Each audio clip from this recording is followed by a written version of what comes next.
Assalamualaikum dan salam sejahtera. Siri pembelajaran ini membincangkan kemalangan dan hazard pekerjaan.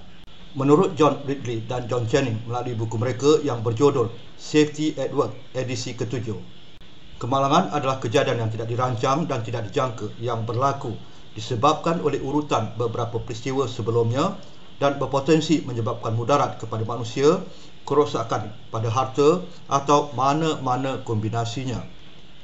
Siri ISO 45001-2018 mentakrifkan hazard adalah punca yang berpotensi menyebabkan kecederaan dan kesihatan yang buruk.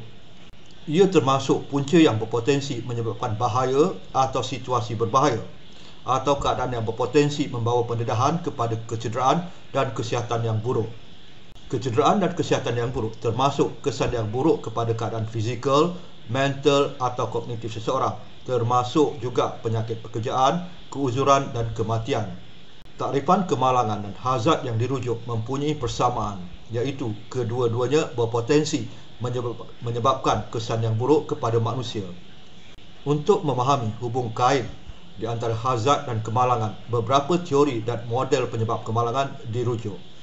Teori pertama yang dirujuk ialah teori domino penyebab kemalangan Heinrich. Menurut Heinrich, kesan mudarat iaitu kecederaan diakibatkan oleh kemalangan.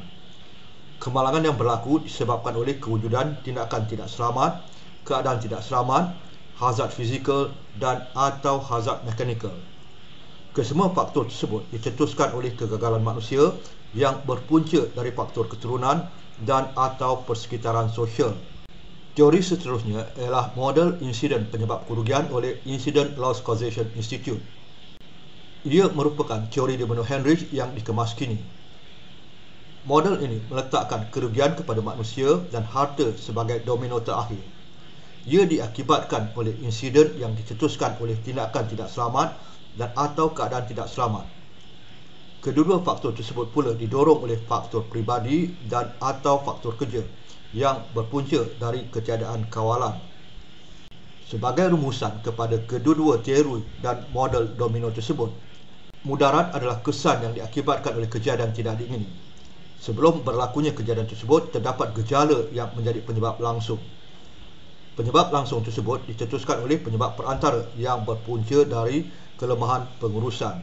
Selain teori dan model berasaskan domino, antara teori lain ialah teori kemalangan pelbagai penyebab.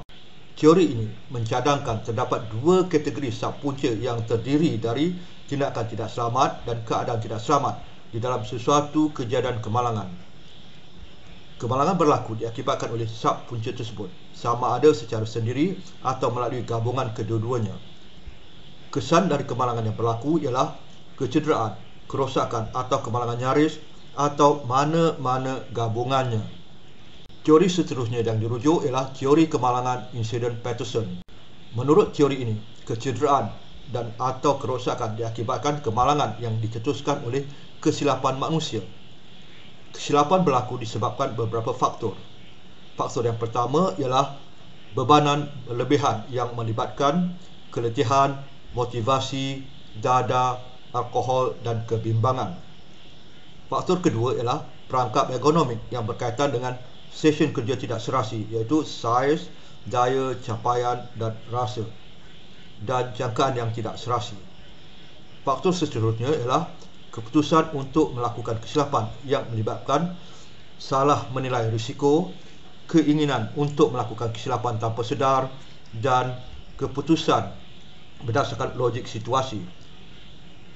Faktor terakhir ialah kegagalan sistem yang melibatkan dasar, tanggungjawab, latihan, pemeriksaan, pembetulan dan piawaian. Teori terakhir yang dirujuk ialah model keju Swiss. Teori ini mengandaikan beberapa kepingan keju sebagai pertahanan. Di dalam setiap kepingan tersebut terdapat lubang yang mewakili keadaan terpendam dan kegagalan aktif. Keadaan dan kegagalan tersebut menyebabkan pertahanan gagal serta menyebabkan kegagalan pengurusan, kawalan tidak mencukupi, kegagalan fizikal dan tindakan tidak selamat. Apabila lubang-lubang yang mewakili keadaan atau kegagalan tersebut berada dalam kedudukan selari, hazard akan menebusinya serta mengakibatkan berlakunya kemalangan. Berdasarkan kepada teori dan model yang dirujuk, kesan atau mudarat diakibatkan oleh kemalangan atau kejadian tidak diingini, manakala kemalangan atau kejadian pula didorong oleh beberapa faktor sebelumnya. Berkaitan dengan hazard yang berpotensi menyebabkan kemalangan di tempat kerja, jom tonton klip video berikut.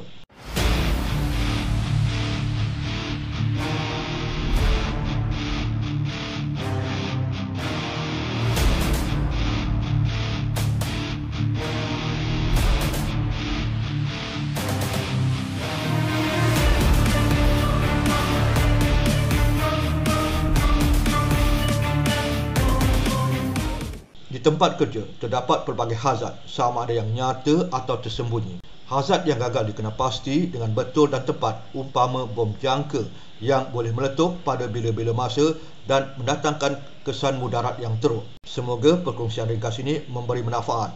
Terima kasih.